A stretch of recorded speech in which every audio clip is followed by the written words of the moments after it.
Money. You know, the president's tax proposal and the House Republican blueprint call for the elimination of the state and local tax deduction, which would hike up taxes on thousands of New Jerseyans and millions of Americans across the country.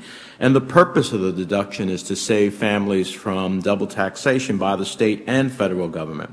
Nevertheless, the Trump administration have advocated for its repeal, arguing that the federal government should not be subsidizing the tax and spending policies of individual states.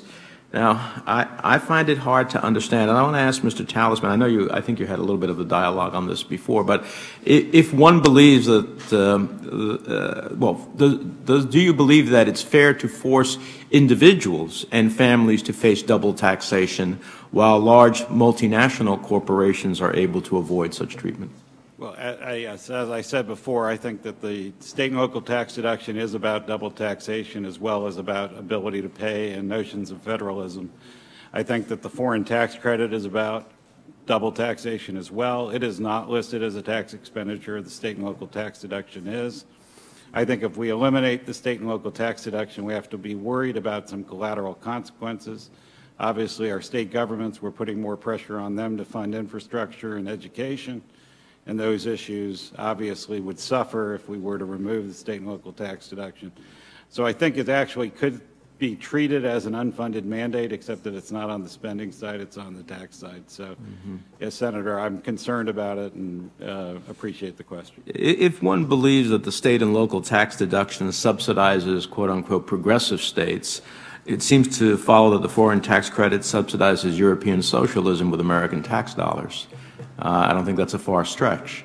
So I don't know that if we get to our logical conclusion of the arguments that are being presented, that we wouldn't be adverse to the idea that foreign corporations get the deduction and they're getting it in essence abroad for activities abroad.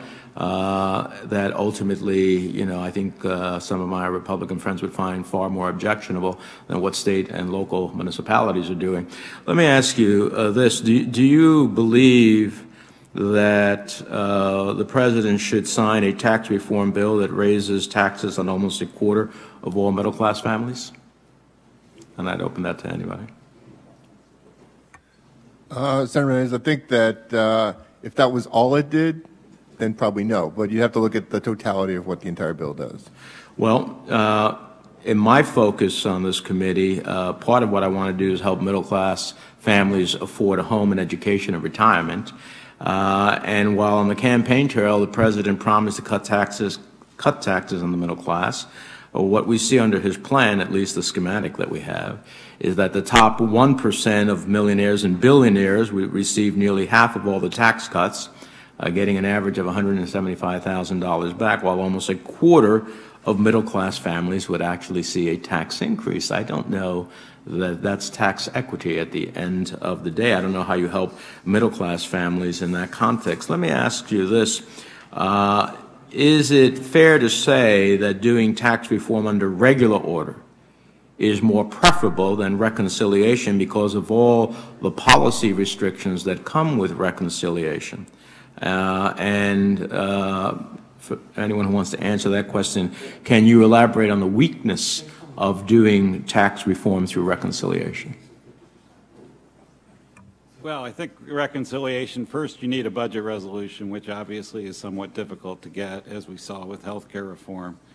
Secondly, once you have a budget resolution in place, the margins are narrowed, and any dispute could cause the bill to fail. And finally, and most importantly, I think going to your question is, as I called it in my testimony, I called it a Faustian bargain a little bit, because you bring in the Byrd Rule and other procedural protections in reconciliation that could cause you to then have to engage in gimmickry to avoid them. Therefore, you know, like we sunset the 2001 and 2003 tax cuts because of the Byrd Rule. And that's an example, and we'd have to do things to avoid that in the context of something that was run through reconciliation. And what I've heard consistently from corporate leaders across the country in the last 2 years is give me predictability and certainty. I don't know that reconciliation does that. One final question, Mr. Chairman. The administration has advocated changing the way the cost of tax legislation is calculated or scored for the purposes of analyzing its impact on the budget. But as I think all of you know, different so-called dynamic scoring models produce a wide range of results depending on what the assumptions are. The Joint Committee on Taxation is a nonpartisan, highly respected institution that provides members of Congress and the general public with objective analysis regarding the cost of tax legislation.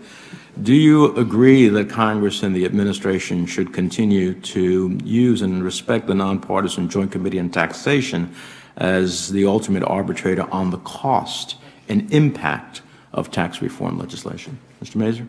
Senator Menendez, as a joint tax alum, of course I'd say that, but I think even as a taxpayer, that's the right thing to do, to look at the professional staff of the Joint Tax Committee and look at their expertise as a way to help Congress get to a rational decision. Anyone disagree with that? So you're shaking your head. So for the record, I will say that those are all, no one disagrees and everyone agrees. Thank you, Mr. Chairman. Thank you.